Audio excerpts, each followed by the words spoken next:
Sintonizan Radio María. A continuación, queridos oyentes, les invitamos a escuchar el programa Catecismo de la Iglesia Católica, dirigido por el Padre José Ignacio Munilla.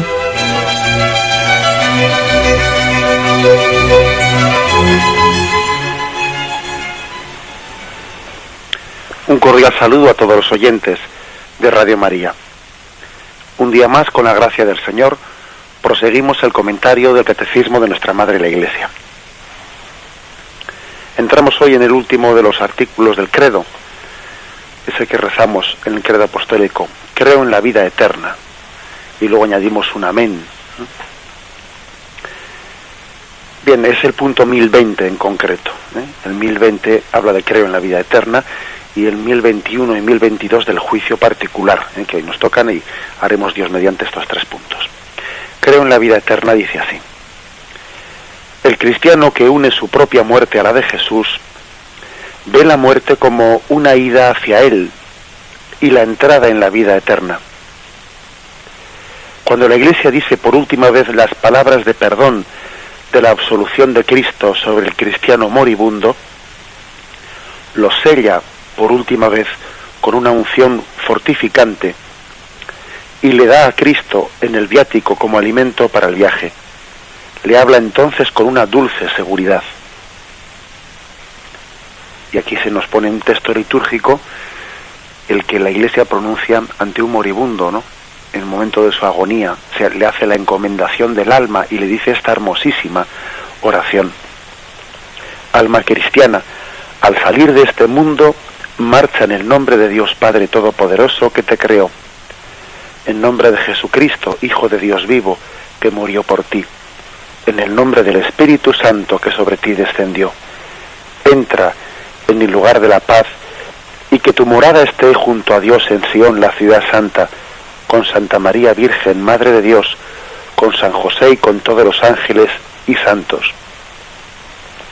Te entrego a Dios, y como criatura suya te pongo en sus manos, pues es tu Hacedor, que te formó del polvo de la tierra, y al dejar esta vida, salgan a tu encuentro la Virgen María y todos los ángeles y santos, que puedas contemplar cara a cara a tu Redentor.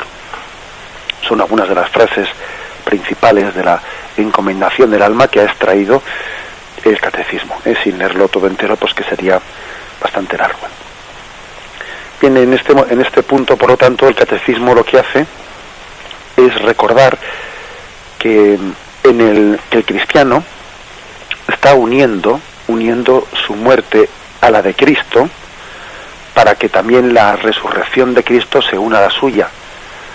Cristo inaugura la vida eterna, y nosotros, unidos a Cristo, pues como hermanos menores, ¿no? Decíamos que la Sagrada Escritura habla de Jesús como el primogénito de entre los muertos, como el hermano mayor.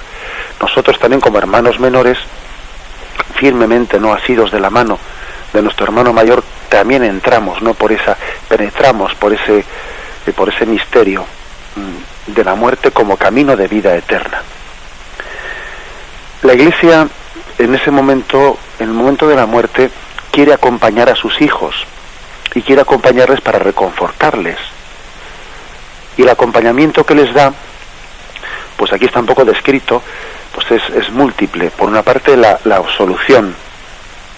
La absolución, es decir, el sacramento de la confesión, la medida que el penitente pues tenga capacidad para confesarse, porque puede ocurrir que según que determinadas enfermedades sean, ¿no?, o qué estadio de enfermedad está en ese momento pues sufriendo, pues es posible que no tenga la capacidad de poder confesarse. Por lo tanto, recibiendo la absolución tras la confesión de los pecados, si es posible. Dice también aquí, sellándolo con una unción fortificante. La unción de los enfermos, tendremos ocasión cuando entremos en el capítulo de los sacramentos. La unción de los enfermos es una unción, un bálsamo que configura con Jesucristo paciente. Es decir, cuando alguien recibe la unción de los enfermos, se está uniendo a Jesucristo. Es una gracia para que esa pasión que él está sufriendo o padeciendo, valga la redundancia, ese momento de pasión sea unida a la pasión de Cristo para que tenga todo su valor redentor, para que no se desperdicie ni un momento de sufrimiento, para que unido a Cristo todo ello sea redentor, para que se aproveche todo ello, todo entero. Eso es algo que nos configura a Cristo, la unción. La unción de los enfermos nos configura a Cristo. Luego viene el viático. El viático, que es, dice aquí, el alimento para el viaje. Fijaros bien que lo único que nos podemos llevar de esta vida a la otra es precisamente esto, la gracia de Cristo, especialmente la Eucaristía, el viático. Todo lo demás aquí se va a quedar. Pues causa mucha risa, ¿no? Pues cuando vamos a ver, cuando uno ve pues en una pirámide cómo los faraones eran enterrados y al lado suyo ponían sus tesoros. En la cámara de lado, de la cámara mortuoria, estaba la cámara del tesoro y allí guardaba sus tesoros, y además al lado de, pues de su ataúd, allí le ponían unos platos de comida y agua para que tuviese para comer, como para el viaje, para la otra vida. No necesitamos comida del cuerpo para viajar a la otra vida, y es totalmente absurdo. Jesús nos dice: no acumuléis tesoros que la polilla puede roer, ¿no? Y la carcoma acabará con ellos, ¿no? Eso es quizás lo que deberíamos, pues alguien, pues como aquellos faraones de Egipto que hacían allí su gran mausoleo, ¿no? Y pensaban que aquellos tesoros que habían acumulado pues iban a quedar con ellos. Pues no, aquí se van a quedar, ni más ni menos. Lo único que nos llevamos a la vida eterna es precisamente a Cristo resucitado. O mejor dicho, habría que decir que no es que nosotros nos llevemos a Cristo resucitado, que es que Él nos lleva a nosotros, que es distinto. Por eso el cuerpo y la sangre de Cristo recibido como viático es tener la conciencia de que todo lo material, todo lo carnal, no está, o sea, no podrá haber la vida eterna si no ha sido transfigurado en Cristo. Y lo que está resucitado, lo que es carne resucitada, es el cuerpo y la sangre de Cristo que recibimos en la Eucaristía. Eso sí va con nosotros, o nosotros con Él, a la vida eterna. Por eso la Iglesia da el viático, como diciendo: vete con Él, que Él te lleve, que Él sea tu lazarillo y déjate guiar por Él. Él te llevará a la vida eterna, esa especie de paso por el túnel oscuro en el que para nosotros siempre supone de alguna forma la muerte, ¿no? Unido a Cristo resucitado, se hará luz en su compañía, lo que para ti solo es oscuridad. Recibe el viático y deja que Cristo sea tu luz. Eso es lo que hace la Iglesia, darnos a Cristo como su luz. Y luego, aquí, además de la confesión de los pecados, además de la unción de los enfermos, además de dar el viático, y junto con la unción, como ayer tuvimos ocasión de señalar, también la Iglesia concede la indulgencia plenaria y la bendición del Santo Padre, la bendición del Papa y la indulgencia plenaria, queriendo que todo el depósito, todos los tesoros que la Iglesia tiene puestos en depósito en ella, ¿no?, sean otorgados a ese difunto, para que esté perfectamente purificado para ver a Dios en la medida de sus disposiciones. Porque claro, la Iglesia ofrece esos tesoros sin saber ella exactamente si esa persona tiene una perfecta contrición, eso ya pues lógicamente queda entre Dios y esa persona. Pero lo último que hace la Iglesia, como si todavía esto fuese poco, fijaros, como si el perdón de los pecados, luego el viático, pues la unción, la indulgencia plenaria, la bendición del Papa, como si todo esto fuese poco todavía, la Iglesia quiere hacer todavía una especie de oración de encomendación, oración en que la Iglesia muestra toda su maternidad y encomienda el alma a Dios. Es una de las oraciones más hermosas de la liturgia. Por lo menos esa es mi impresión, que de las oraciones más emocionantes de la liturgia es la oración de la encomendación del alma a Dios que hace la Iglesia ante un moribundo. Y además dice este punto del catecismo que entonces la Iglesia hace esta oración con dulce seguridad, que creo que es hermoso este término, dulce seguridad, humilde seguridad también podríamos decir, ¿Por qué? Porque es que creo que hay que entender ese término. ¿Por qué la Iglesia habla con esta dulce seguridad, cuando le dice a esa alma cristiana: al salir de este mundo, marcha en nombre de Dios Padre que te creó, entra en el lugar de la paz, te entrego a Dios como criatura suya, te pongo en sus manos. Esa firmeza, esa seguridad que cada vez es dulce, cada vez es humilde, eso es propio de la Iglesia Madre.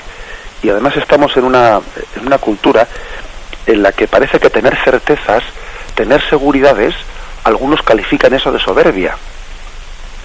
Mira la Iglesia, que se cree segura de sí misma, que se cree segura de sus doctrinas. Perdón, eso no es soberbia. Todo lo contrario. El que alguien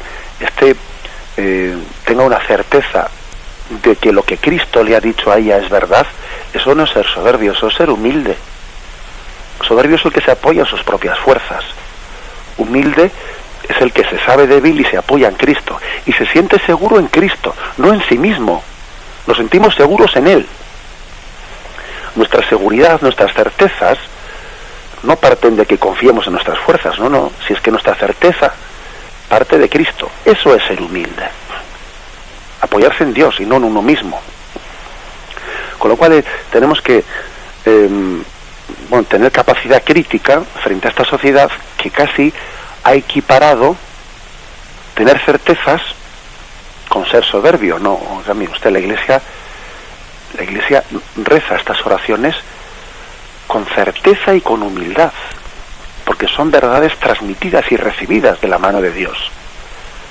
Y nosotros con dulce seguridad, como dice aquí, ¿no?, con humilde certeza, pero con certeza fuerte y humilde porque es recibida de Dios, ¿no? Proclamamos con toda seguridad esto, ¿no?, escapándonos de esta mentalidad relativista, ¿no?, en la que vivimos, que esa sí que es soberbia, ese relativismo, es la soberbia de quien se apoya en sus propias fuerzas. Bien, pues, ¿qué es lo que transmite esta oración? Pues es una oración en la que la Iglesia está como haciendo un parto. La Iglesia da a luz a sus hijos para Dios. Te encomiendo el alma a Dios, te entrego a Dios. Como criatura suya te pongo en sus manos. La Iglesia ama a sus hijos, pero no les ama con un amor posesivo, sino que es un amor para Dios. Igual que un padre y una madre también deben de amar a sus hijos, pero no con un amor posesivo, sino que sabe que esos hijos son suyos, pero Dios se los ha dado y son para Dios. Y un padre y una madre deben, a veces para un padre y una madre, cuando son muy posesivos, les es más duro no el primer parto, sino el segundo parto, cuando el hijo se independiza, cuando el hijo igual les dice que va a casarse y va a marchar a un lugar lejano, o cuando les dice que quiere entrar en la vida religiosa y los padres no lo aceptan, incluso siendo creyentes, ¿no?, pero se resisten mucho a eso. A veces los padres pueden pecar de ser posesivos, aman pero poseyendo el hijo, y se olvidan de que el hijo era para Dios, que Dios se lo dio en depósito, para que lo educase, para que ellos fuesen el espejo de Dios para ese niño. Pero no es tuyo, no es propiedad tuya, es de Dios, y ahora te toca entregarlo. Y este segundo parto a veces es más duro que el primero. Pues bien, esto mismo también hacemos en el momento de la muerte. La muerte puede ser un parto más duro que el primero. Y la Iglesia, en ese momento, siendo madre, pues ejerce esa maternidad generosa de quien entrega a un hijo a Dios. Te entrego a Dios, Él es tu hacedor, el que te formó del polvo de la tierra.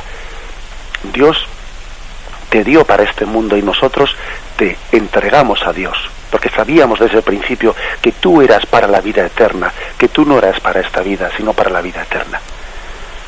Es hermosísimo porque esto también nos recuerda aquel episodio de la madre de los macabeos, cuyos hijos fueron martirizados uno tras otro, ¿no?, en su presencia por no ceder a las presiones y por querer ser fieles a la ley de los judíos, ¿no?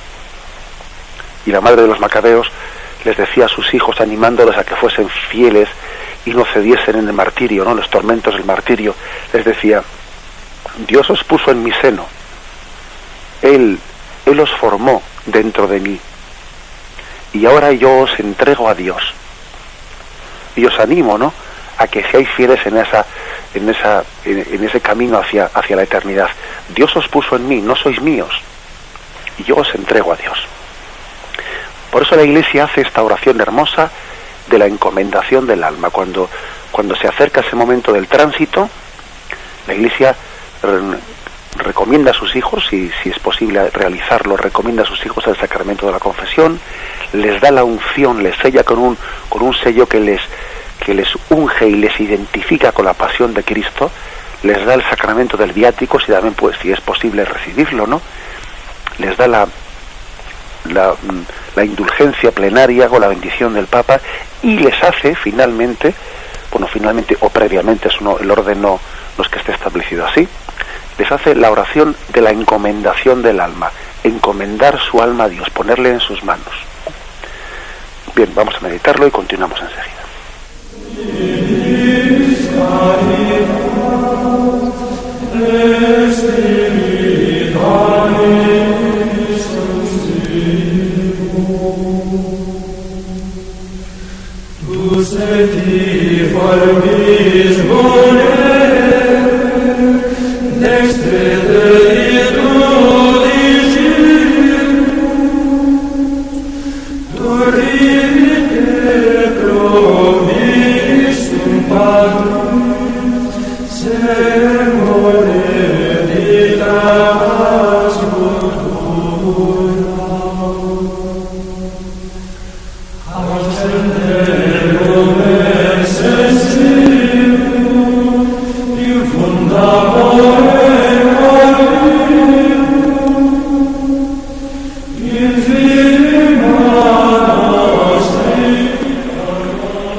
El Catecismo ahora dedica 2 puntos, el 1021 y el 1022, a lo que se llama el juicio particular. Vamos a leerlo. Sabéis que distinguimos entre juicio particular y juicio universal. El juicio particular es el que tiene lugar inmediatamente después de la muerte, y el juicio universal es el que tendrá lugar al final de los tiempos, coincidiendo también con nuestra resurrección, cuando Cristo venga como juez de vivos y muertos en su parusía. Bien, dice el punto 1021. La muerte pone fin a la vida del hombre como tiempo abierto a la aceptación o rechazo de la gracia divina manifestada en Cristo. Esta frase, permitidme esta indicación, hicimos ayer referencia a que en el momento de la muerte termina el tiempo de conversión, es decir, el tiempo en el que el hombre tenía esa capacidad de optar libremente, bien sea aceptando la gracia o rechazándola, termina el momento de la muerte. Tras la muerte, el hombre, una vez que pasa a la presencia de Dios, allí ya su libertad no tiene ese momento de conversión, porque ante Dios, en el momento de la muerte, quedan ya fijadas las actitudes del hombre. Tras la muerte tiene lugar, puede tener lugar el momento de purificación, pero no tanto de conversión, porque la conversión supone un ejercicio de la libertad que es previo a la muerte. Por eso dice esta frase: la muerte pone fin a la vida del hombre como tiempo abierto a la aceptación o rechazo de la gracia divina manifestada en Cristo. El Nuevo Testamento habla del juicio principalmente en la perspectiva del encuentro final con Cristo en la segunda venida. Es decir, la mayoría de los textos que hablan del juicio hablan del juicio universal que tendrá lugar al final de los tiempos. Acordaros, por ejemplo, de cuando dice el Evangelio de San Mateo: cuando venga el Señor en gloria al final de los tiempos, separará a las ovejas de las cabras, a unas pondrá a su derecha, a otras a su izquierda, y a unos les dirá, a otros les dirá. O sea, generalmente en la Sagrada Escritura, cuando se habla del juicio, se habla en esa perspectiva del juicio final, del juicio universal, que se llama. Pero eso no quita que también haya en la Sagrada Escritura diversos textos que hablan del juicio particular, el juicio que tiene lugar inmediatamente después de la muerte. Y aquí, pues, el Catecismo nos extrae una serie de puntos, o de citas evangélicas concretas. Por ejemplo, la parábola del pobre Lázaro, Lucas 16:22. Sucedió pues que murió el pobre Lázaro y fue llevado por los ángeles al seno de Abraham.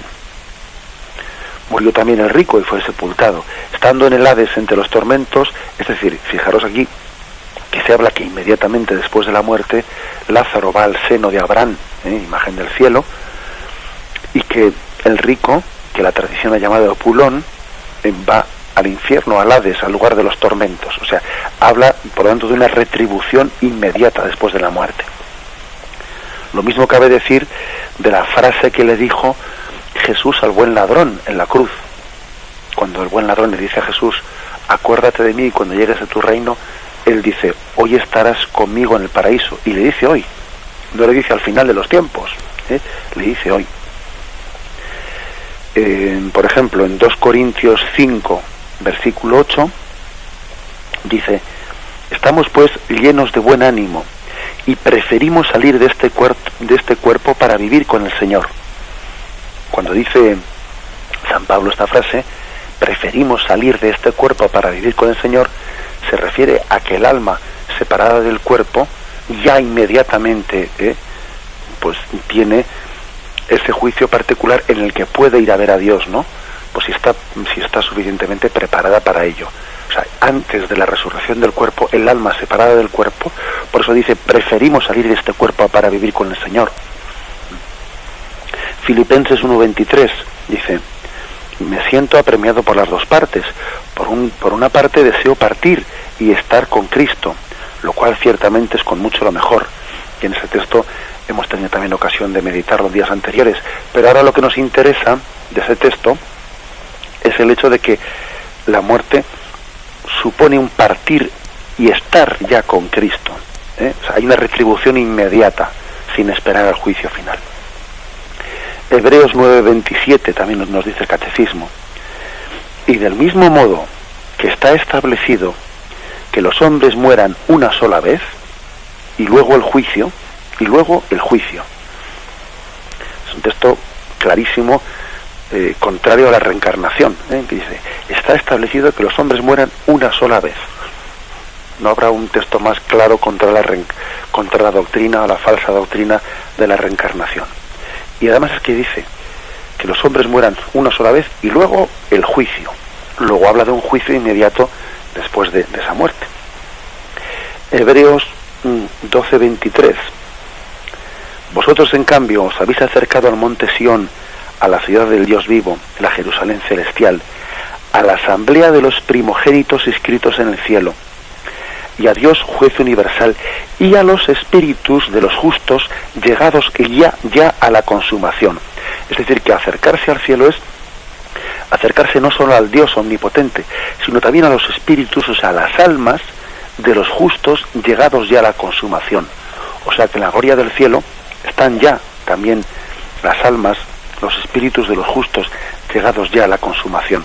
Han llegado ya a la consumación después de su muerte, antes de la resurrección final, donde tenga lugar también aquel juicio final. Bien, como veis, pues, aunque la Sagrada Escritura habla más, o sea, hay más textos que hablan del juicio final que del juicio particular que tiene lugar inmediatamente después de la muerte, también hay bastantes textos que hablan de esa retribución inmediata, de ese juicio particular que tiene lugar inmediatamente después de la muerte. Además, el Catecismo nos ofrece también un texto que es muy clarificador, ¿no? Ya es muy clarificador el texto, es del buen ladrón, el de hoy mismo estarás conmigo en el paraíso. Pero también hay otro texto muy clarificador, ¿no? Como en el que se habla del destino, del último destino del alma, diferente según la retribución que reciba. Por ejemplo, cuando dice Jesús, Mateo 16:26, ¿de qué le sirve al hombre ganar el mundo entero si arruina o pierde su vida? También otras traducciones dicen, ¿de qué le sirve al hombre ganar el mundo entero si arruina su alma? ¿O qué puede dar el hombre a cambio de ella? Es decir, aquí claramente se habla de que puede haber una retribución distinta, diferente, según que alguien haya pretendido ganar el mundo entero, ¿no? Las cosas materiales a costa de su vida espiritual o de su alma, o aquel que haya preferido los bienes del espíritu aun en detrimento de los bienes mundanos. O sea que es bastante claro este texto de Jesucristo en el que se dice: ¿de qué le sirve al hombre ganar el mundo entero si pierdes tu vida? Evidentemente se refiere a la vida del alma. ¿De qué te sirve? Luego ahí habla claramente de una retribución, de un juicio particular diferente, en que está en consonancia con el tipo de opción que ha hecho uno en esta vida. El tipo de opción que ha hecho en esta vida, pues también tiene una consecuencia de retribución distinta en la otra. O sea, nuestra libertad es sagrada. La libertad es sagrada. Lo que ocurre es que, fijaros, que a veces no nos tomamos suficientemente en serio esto de la libertad. Estamos en un mundo que reivindica la libertad como para, no sé, pues para hacer con ella lo que quiere, ¿no? Pero luego ya no quiere ser tan libre cuando ve las consecuencias de su libertad. Queremos ser libres, pero no tanto, sin que las consecuencias de ser libre tengan luego unas responsabilidades, ¿no?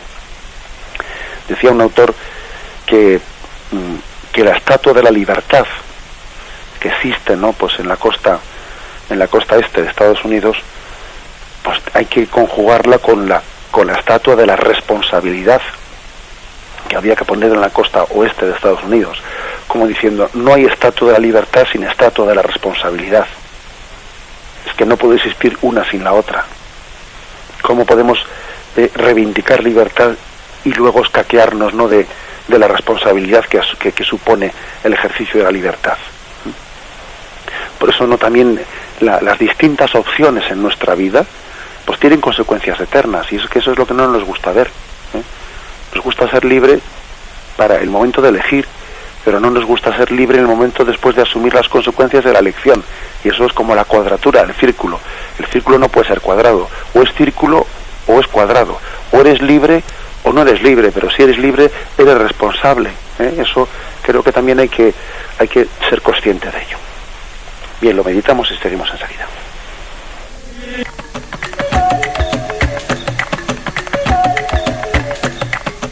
Radio María se ha comprometido a mejorar las condiciones de vida de nuestros hermanos africanos con proyectos especiales en el continente más perjudicado del planeta. Se trata de aprovechar la emisión radiofónica para mejorar la calidad de vida allí, con espacios de información sociosanitaria, de acercamiento entre familias disgregadas, de acompañamiento espiritual y de desarrollo personal. África nos necesita. Proyecto Congo-Kinshasa, Esperanza para África. El punto 1022, con el que se concluye esta exposición del juicio particular, dice así: cada hombre después de morir recibe en su alma inmortal su retribución eterna en un juicio particular que refiere su vida a Cristo, bien a través de una purificación, bien para entrar inmediatamente en la bienaventuranza del cielo, bien para condenarse inmediatamente para siempre. Al atardecer de la vida te examinarán en el amor. Es un dicho de San Juan de la Cruz que está aquí citado. Por lo tanto, el juicio particular consiste, dice aquí, en referir nuestra vida a Cristo. Nuestra alma comparece en esa presencia de Cristo glorioso, y ante la luz de Cristo pues es evidente cuál es el destino de nuestra alma, ¿no? Si el alma estuviese pues libre, consciente, ¿no?, consciente irremisiblemente, ¿no?, pues en un estado de rechazo, de odio, de rechazo de Dios, Dios no lo quiera, ¿no? Pues esa alma, al comparecer ante la presencia de Dios, pues sabe, ¿no?, solamente esa presencia de la santidad.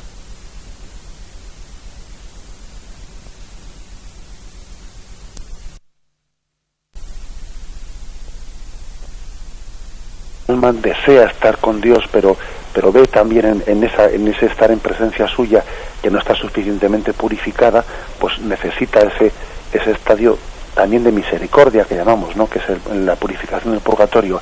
Y cuando esa alma está ya suficientemente purificada, ¿no?, para gozar de esa visión de Dios, pues entiende que al comparecer ante Dios siente que ese deseo que tiene de atracción con él, pues no hay nada ya que lo impida, ¿no?, y lo puede consumar en ese momento.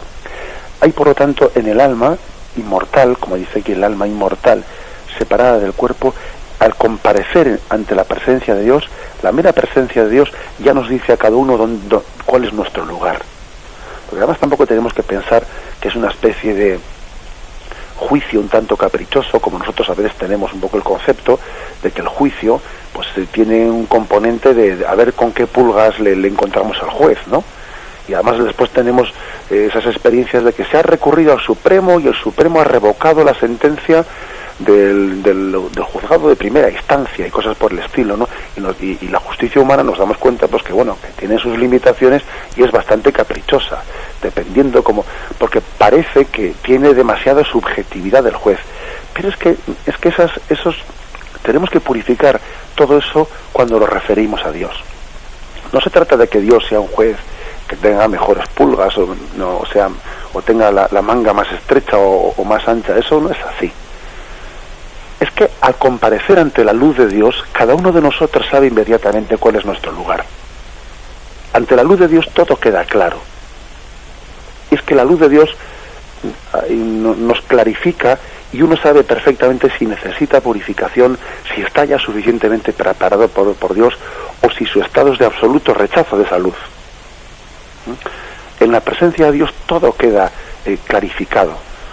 Por tanto, quitémonos de la mente, ¿no? Pues ese tipo de a veces de percepciones que tenemos como si Dios fuese un juez en el que está diciendo tú al cuarto de la derecha, tú al cuarto de la izquierda, que no, que es que ante la luz de Dios todo queda clarificado. Bien, yo creo que es importante hablar también, decir dos palabras sobre el hecho de que hoy en día pues la Iglesia, como veis, en su catecismo mantiene claramente la fe de siempre, ¿no? ¿Cómo la va a cambiar? Pero sin embargo hoy en día a veces estamos en una crisis de fe, y no digo ya desde fuera de la Iglesia, sino a ver entre personas que están cercanas, incluso teólogos, incluso que recientemente en la última reunión que ha tenido la plenaria de la Conferencia Episcopal, pues los obispos han aprobado un documento, una instrucción pastoral con el nombre de Teología y Secularización en España, a los 40 años de clausura del Concilio Vaticano II, en el que hacen referencia pues a que por desgracia pues Satanás ha infiltrado no muchos errores, incluso entre teólogos, incluso en el campo de la teología, incluso errores mantenidos por sacerdotes, y bueno, pues por desgracia todas esas cosas las tenemos. O sea que es que el humo de Satanás también no únicamente afecta extramuros, también afecta intramuros, no dentro de la Iglesia. Y es importante que comprendamos que la Iglesia no puede cambiar, no es dueña para cambiar su fe. Algunos hablan pues de ese tema del juicio particular después de la muerte, o de cielo, infierno y purgatorio, como si fuesen cuestiones superadas, pasadas del pasado, que ahora pues en una teología moderna o en una comprensión moderna pues tales cosas no cabe ya afirmarlas, ¿no? Hablan en esos términos. Claro, y dice uno, pero ¿qué pasa? Que la fe de la Iglesia va a ser una fe que está sometida a las modas, o sea, va a ser una fe que dependiendo de qué es lo que esté bien visto o lo que esté mal visto, o lo que sea un poco conforme a la cultura o al pensar del momento, sea afirmado o sea negado. Pues claro, haríamos del depósito de la fe un auténtico mercadeo. Sería eso como confundir la fe con la ideología, porque las ideologías sí que se van adaptando, ¿no? Hay momentos, pues no sé, que hay ideologías, pues que todas las ideologías, no hay, sino todas las ideologías están recibiendo continua influencia del momento en el que se viven. Sin embargo, la fe es un depósito puesto en manos de la Iglesia.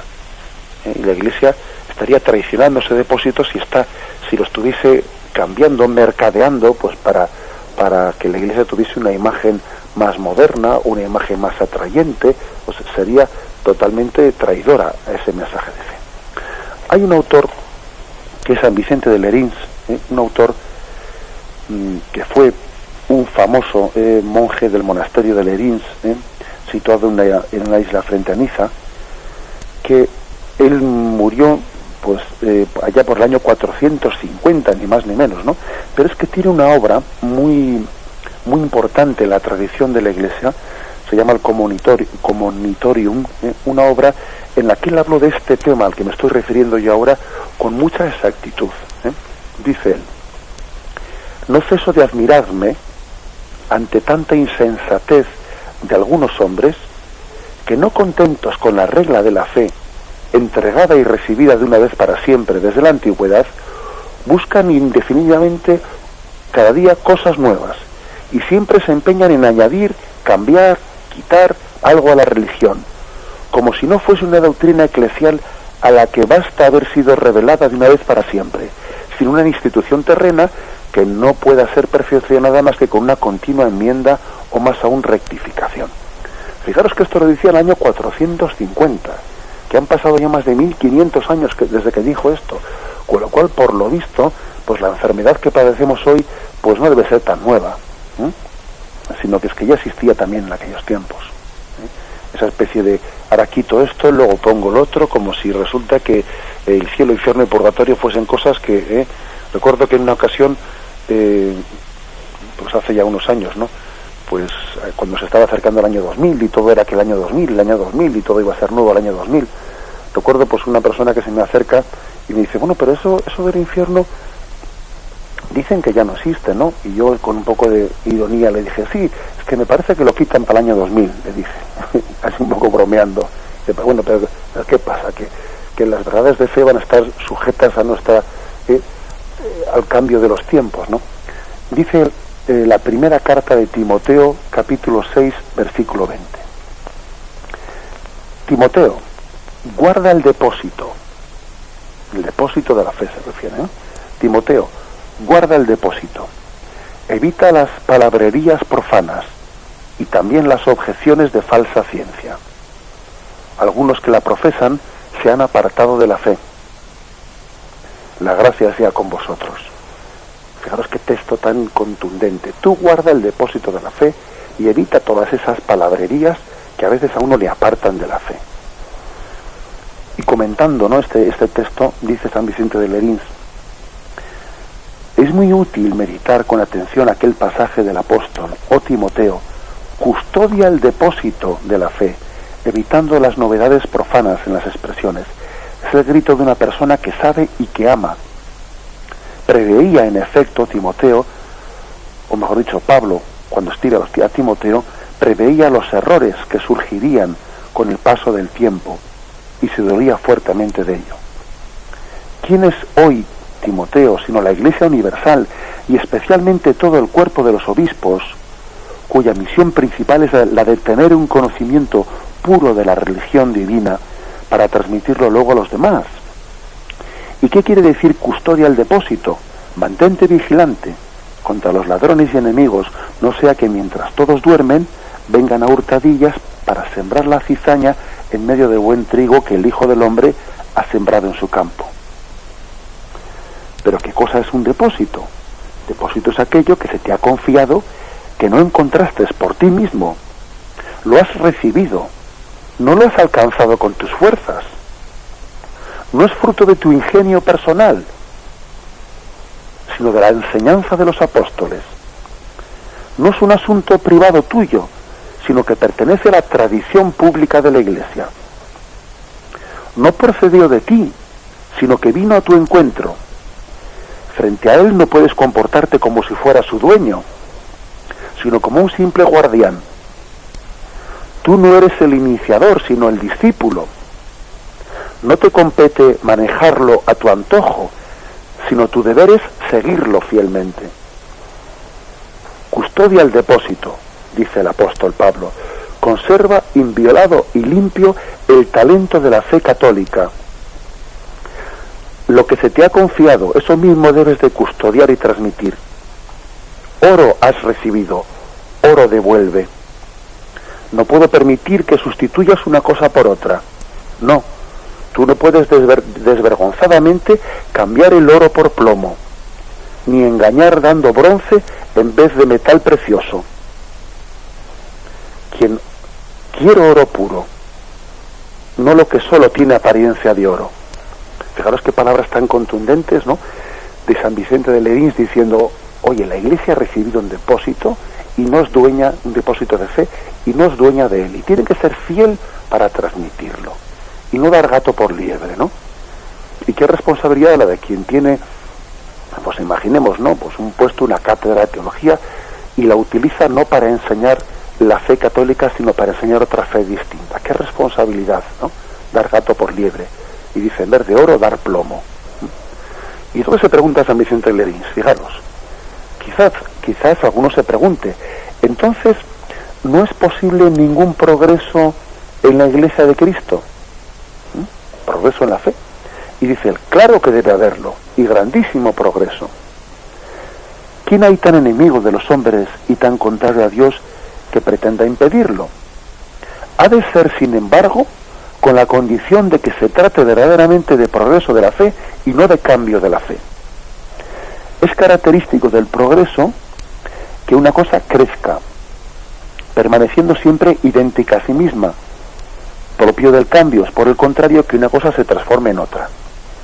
Es decir, claro que puede haber un crecimiento en la Iglesia de cómo explicar mejor lo que es el purgatorio, explicar mejor lo que es el infierno, explicar mejor lo que es el cielo.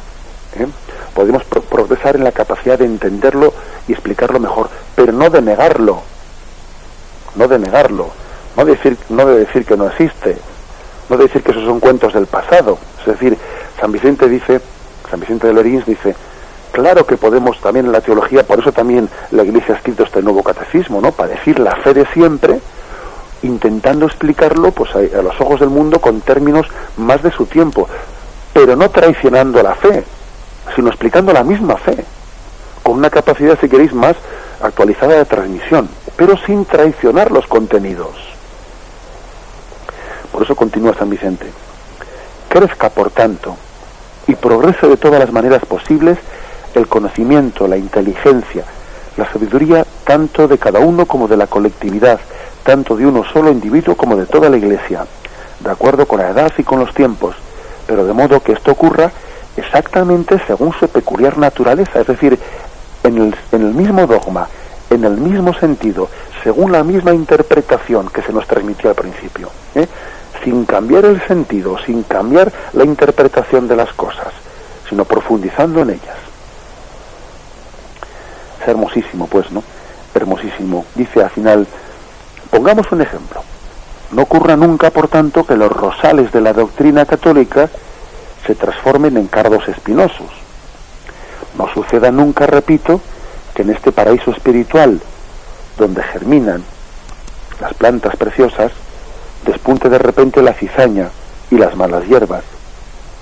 Todo lo que la fe de nuestros padres ha sembrado en el campo de Dios, que es la Iglesia, todo eso deben los hijos cultivar y defender llenos de celo. Solo esto, y no otras cosas, deben florecer y madurar, crecer y llegar a la perfección. Como digo, estas palabras son especialmente impresionantes cuando están pronunciadas hace pues más de 1500 años, ¿no? Y también eso consuela porque uno dice, mira, pues en medio de la crisis también de falta de fidelidad a la doctrina, ¿no?, pues uno dice, pues es que esto es un problema de siempre, y sin embargo el gran milagro es que la Iglesia, en medio de tiempos distintos, ¿no?, en medio de idas y venidas, modas y contramodas, ¿no?, de imperios humanos que se levantan frente a Cristo y otros que, bueno, pues en medio de tantos avatares, la Iglesia es capaz de guardar el depósito de la fe. Y todo esto lo digo a propósito, pues bueno, pues precisamente de esto del juicio particular, porque es que es uno de los temas que más suele ser tomado como bandera, como tema bandera, pues para disentir de la fe católica y decir que eso son cosas de antes, que son cosas de ahora, pues como si todo eso estuviese a criterio de nuestra elección personal. Creo que tenemos que sentirnos hijos privilegiados, ¿no?, cuidados y mimados por nuestro Padre Dios y por nuestra Madre Iglesia, cuando estamos viendo un milagro que es el milagro de la transmisión de una fe, de la publicación de un catecismo como este, que en medio de un tiempo en el que parece que el relativismo es el único dogma que se admite en nuestro mundo, ¿no?, el relativismo es el único dogma. Ahora eso sí, un dogma que se convierte en dictadura del relativismo, En medio de este tiempo, que la Iglesia Católica, aun siendo débil y con crisis de vocaciones, y en Occidente por lo menos, no en otros sitios, que sea capaz de publicar este catecismo, yo solamente me lo explico pues como un milagro del Espíritu Santo, que en tiempo de relativismo seamos capaces de publicar un catecismo como este, en el que se mantiene la certeza y la firmeza de la fe humildemente proclamada. Esto es una de las pruebas más claras de que el Espíritu Santo asiste a esta Iglesia. De lo contrario, no sería explicable. Bien, tenemos el tiempo cumplido. Vamos a despedirnos con la bendición de Dios Todopoderoso. Padre, Hijo y Espíritu Santo, descienda sobre vosotros. Alabado sea Jesucristo.